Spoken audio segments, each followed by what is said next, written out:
यीशु हेबे तुम साथी दूर हेब भय भ्रांति से तो जगतर ज्योति अंधकार हेब इति प्रात ज्योति जीवन जला प्रात ज्योति। नमस्कार प्रिय दर्शक बंधु, ख्रीष्ट सम्मिलित मंडली भुवनेश्वर द्वारा आयोजित यह विशेष कार्यक्रम प्रात ज्योति को आपण मानक विशेष स्वागत जनाए। ईश्वरंकर दया ईश्वरंकर अनुग्रह आमनक पाई प्रचुर हेथिबारु आज आम एक नूतन सकाल देखिया पाई सुजोग पाइचु। ईश्वरंकर अनुग्रह रे आपण माने दिन को दिन वृद्धि पांतु, एहा आमनकर विशेष योजना यही कार्यक्रम द्वारा अर्थात यही संक्षिप्त समय कार्यक्रम द्वारा प्रत्येक दिन एक निर्दिष्ट विषय द्वारा आपण मानक निकट में पहुँचबार प्रयास आम करुवारु ईश्वर को आम धन्यवाद दो। कारण आपण माने प्रत्येक दिन ये कार्यक्रम देखुवारु आपण मानक निमंते ईश्वर को आम अनेक अनेक धन्यवाद जनाऊ। आमने नियमित भाव में आपण मानक पाई प्रार्थना करुछु। आपण मानकर विशेष प्रार्थनार अनुरोध गुड़िक आमने आमनकर प्रार्थना रे शामिल करू एवं आपण मानक पाई प्रार्थना करू। जो माने आपण मानकर प्रार्थना अनुरोध जनांती आमे से मानक पाई मध्य प्रार्थना करू। मोर प्रिय दर्शक बंधु माने, आजिर कार्यक्रम रे एक विशेष विषय आलोचना करिबा, ताहा होची क्रोध। कौनसी ना कौनसी भाव में एक क्रोध लुचि रही एवं हठात हठात यही क्रोध आम जीवन रे उंकी मारे। हठात हठात यही क्रोध आम जीवन रू प्रकाश पाए।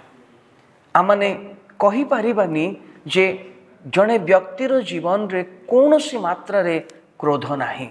बेले बेले किछि लोकंकर भितरे यही क्रोधर परिणामटा भयंकर भाव में देखा जाए एवं कहा कहा आगे यही क्रोधर परिमाणटा बेसी मात्रा रे देखा जाए। मोर प्रिय दर्शक बंधु माने, आज यही कार्यक्रम रे आमने जानिबा जे आम भितरे थिबा क्रोध दयाकरी अन्य मानक पाखरे थिबा क्रोध विषय चिंता न करी निज पाखरे थिबा क्रोध विषय आमे जदि विवेचना करू ताहले एई आम जीवन रे थिबा क्रोध को आमने दमन करि परिबा, शांत करि परिबा। कारण क्रोध सबु बेले क्षतिकारक। क्रोध यह आमनकर व्यक्तिगत जीवन को एवं अन्य माननकु क्षति घटाए।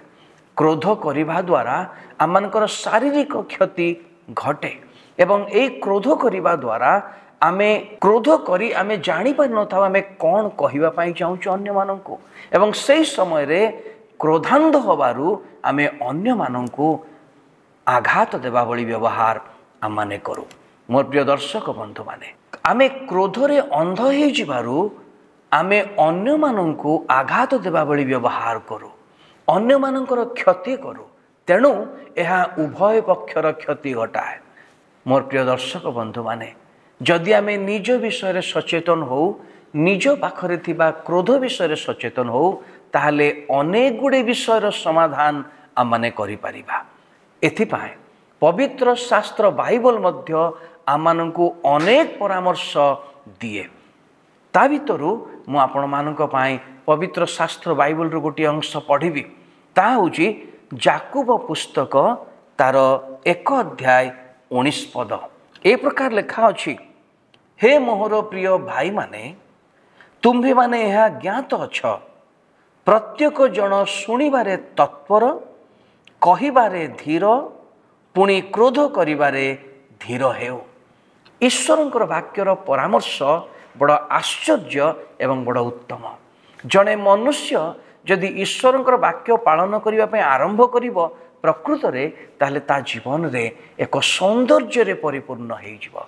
यही जगह लिखा अच्छी केते गुड़िए परामर्श दि जाइए जे प्रत्येक जन शुणिबारे तत्वर। मनुष्य भाव में शुणिबा ସବୁଠାରୁ ଗୋଟେ ବଡ଼ କୌଶଳ ବୋଲି କୁହାଯାଏ।